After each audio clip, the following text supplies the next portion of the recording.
guys, welcome to my YouTube channel MT Rider।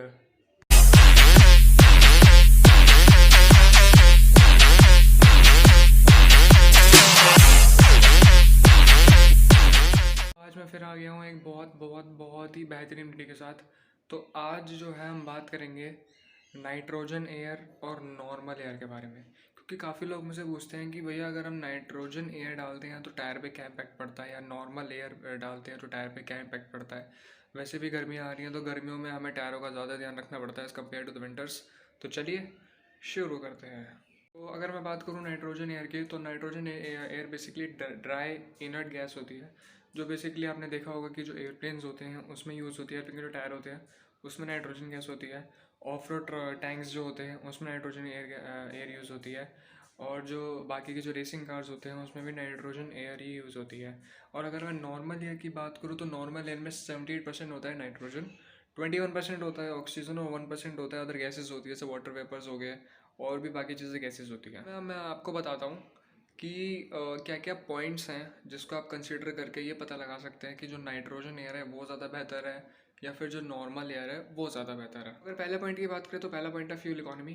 Fuel economy की अगर बात करो तो नाइट्रोजन एयर जो होती है वो ज़्यादा बेटर होती है नॉर्मल एयर से फ्यूल इकोनॉमी के मामले में, क्योंकि अक्सर हमने देखा होगा कि जो टायर्स ही हैं वही ज़्यादा डिपेंड करते हैं एवरेज पे किसी भी पर्टिकुलर बाइक के लिए, चाहे वो कोई सी भी बाइक हो। एवरेज जो है उसकी फ्यूल इकोनॉमी पे डिपेंड रहता है, और जो एवरेज होता है वो बाइक के टायर्स पर ज़्यादा डिपेंड रहता है। अगर बाइक के टायर में हवा कम है तो ऑब्वियसली आपका जो एवरेज है वो कम हो जाएगा। तो जो नाइट्रोजन एयर जो होती है वो ज़्यादा बेटर होती है नॉर्मल एयर से। मैं ज़्यादा बेटर इसलिए बोल रहा हूँ क्योंकि वो इतनी बेटर नहीं है, बस 1% बेटर होती है नॉर्मल एयर से। कॉम्बिनेशन दोनों का सेम है, लेकिन बस हल्का सा अपग्रेडेशन होता है 1% का अगर आप नाइट्रोजन डलवाते हो तो।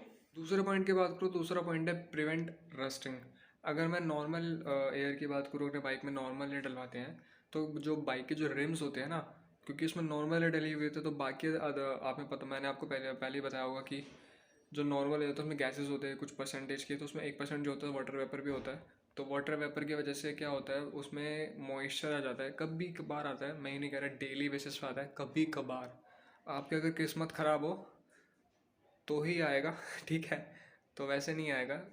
हल्का सा मतलब कभी कभार आता है, जिससे रेस्टिंग हो जाती है उस पर्टिकुलर रिम्स में अगर आप देखोगे तो उसको। लेकिन जो नाइट्रोजन वाली एयर जो होती है ना वो ड्राई होती है, और ड्राई होने की वजह से ही उसमें रस्टिंग नहीं आती। ये सबसे बड़ा एडवांटेज होता है नाइट्रोजन एयर डलवाने का टायर्स में। तीसरे पॉइंट की बात करूँ तो तीसरा पॉइंट है expansion and bursting. Expansion and bursting मैं इसलिए बोल रहा हूँ क्योंकि अगर आप नॉर्मल एयर डलवाते हो, अभी गर्मियों के टाइम चल रहा है, तो गर्मियों में क्या होता है कि जो टायर्स होते हैं ना और सरफेस जो होता है वो ज़्यादा गर्म होता है और टेम्परेचर भी गर्म होता है। तो इस वजह से जितना भी कंपनी आपको बोलती है कि इतना इतना PSI का आपको डलवाना ही चाहिए इसमें, जैसे मान लो मेरी बाइक में 32 है तो 32 की बजाय उसमें 1 PSI या 2 PSI कम करके डलवाना चाहिए। इससे टायर की जो लाइफ है वो बढ़ती है और टायर बर्स्ट होने के चांसेस भी कम हो जाते हैं। तो ये होती है नॉर्मल एयर की बात। अगर नाइट्रोजन एयर डलवाते हो तो नाइट्रोजन एयर उतनी ही डलवाना जितनी कंपनी ने बोली है, उसको कम करने की ज़रूरत नहीं है, ठीक है। तो ये डिफरेंस था एक्सपेंशन एंड बस्टिंग का नाइट्रोजन एयर का और नॉर्मल एयर का। मैं चौथा पॉइंट की बात करूँ तो चौथा पॉइंट है reduce power loss. Reduce power loss इसलिए मैं कह रहा हूँ क्योंकि जो नॉर्मल एयर जो होती है, नॉर्मल में क्या होता है, जो ऑक्सीजन की जितनी परसेंटेज 21% ऑक्सीजन होता है, तो उसमें क्या होता है कि उसके मॉलिक्यूल्स बहुत छोटे होते हैं। मॉलिक्यूल छोटे होने की वजह से वो लीक हो जाते हैं टायर में से, जो हवा लीक होने लगती है अगर नॉर्मल एयर डलवाते तो जल्दी लीक हो जाती है। लेकिन अगर नाइट्रोजन एयर डलवाते हैं तो उसमें मॉलिक्यूल बहुत ज़्यादा बड़े होते हैं और इस वजह से लीक का चांसेस होता है वो कम हो जाता है as compare to the normal air. Last point मैं आपको थोड़ा इसलिए बता रहा हूँ क्योंकि ये काफ़ी लोगों ने पूछा था मेरे से कि हम नॉर्मल एयर को नाइट्रोजन एयर के साथ मिक्स कर सकते हैं या नहीं कर सकते हैं, या फिर नाइट्रोजन को नॉर्मल के साथ मिक्स कर देते हैं। देखो क्या होता है कि कभी कभार ना कुछ स्टेशन ऐसे होते हैं जहाँ पे नॉर्मल एयर अवेलेबल नहीं होती है या फिर नाइट्रोजन एयर अवेलेबल नहीं होती है, तो आपको नॉर्मल डलवाना पड़ता है। तो ऐसा कोई प्रॉब्लम नहीं है, आप दोनों को मिक्स करके डलवा सकते हो, कोई दिक्कत नहीं आएगी। तो अभी गाइस आपको पता लग गया होगा कि बेसिकली नाइट्रोजन एयर और नॉर्मल एयर में से कौन सी बेहतर चीज़ है। मैंने पॉइंट्स के हिसाब से आपको बता दिया है, हर पॉइंट्स का मैंने डिटेल पे आपको बताया कि नॉर्मल एयर बेटर है, किन किन जगह पे नॉर्मल एयर बेटर है, किन किन जगह पे नाइट्रोजन एयर बेटर है। तो हाँ, वो आपको डिफरेंस पता लग गया होगा। तो इस वीडियो को एंड करने से पहले मैं आपको एक चीज़ बताना चाहता हूँ कि जो पिछली वीडियो में जो विनर्स थे, मैंने उनको एक ही विनर था, मैंने आपको दिखाया कौन विनर था। तो मैंने इस विनर को जो गिफ्ट दे दिया है उसकी फ़ोटो जो इधर लेफ्ट या राइट साइड पे आपको शो हो रही होगी, तो वो देख लेना। और अब मैं नेक्स्ट गिफ्ट का गिव अवे करता हूँ। गिफ्ट मैं आपको देना चाहता हूँ। कंडीशन बता देता हूँ। कंडीशन ये है कि कंप्यूटर जो है वो एक नंबर चूज़ करेगा 1 से लेके 100 के बीच में। कोई भी नंबर चूज़ कर सकता है। 90 हो सकता है, 95 हो सकता है, 75 हो सकता है, 80 हो सकता है। कोई भी नंबर चूज़ करेगा। वो नंबर मैं आपको बताऊंगा कि क्या नंबर चूज़ किया है उसने, और जो नंबर चूज़ किया होगा उसके बाद मैं कमेंट्स में से रैंडमली कोई कंप्यूटर एक कमेंट पिकअप करेगा। उस कमेंट में आपको लिखना है जो भी आपको लगता है इस वीडियो के बारे में कि अच्छी है बुरी है, जो कमेंट आपके हिसाब से वो लिखिए। उसके साथ पेटीएम का नंबर डाल देना, पेटीएम नंबर डाल देना, और जो रैंडम नंबर आएगा उसको मैं उतने ही अमाउंट का ही पेटीएम कैश में उसको पेटीएम कर दूंगा। तो ये रहेगा गिफ्ट।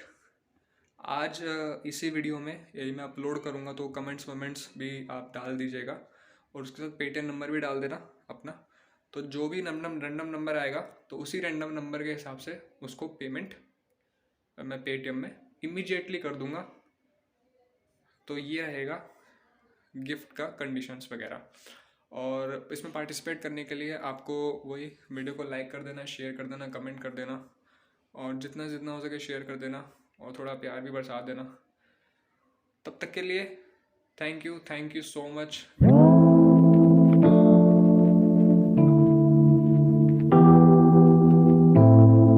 गाइस, आपको पता लग गया होगा कि रैंडम नंबर खुद ही कंप्यूटर ने चूज़ किया है। रैंडम नंबर है 66।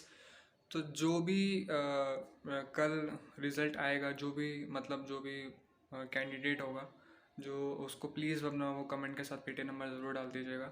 एक कमेंट पिक होगा, वही विनर होगा। उसी को 66 रुपीज़ पेटीएम कर दिए जाएंगे, जो कि जो नंबर है वो कंप्यूटर ने खुद ही पिकअप करा है। ठीक है, तो पार्टिसिपेट कर लीजिएगा, और ऐसे वीडियो को लाइक कर देना, शेयर कर देना, कमेंट कर देना। Thank you so much.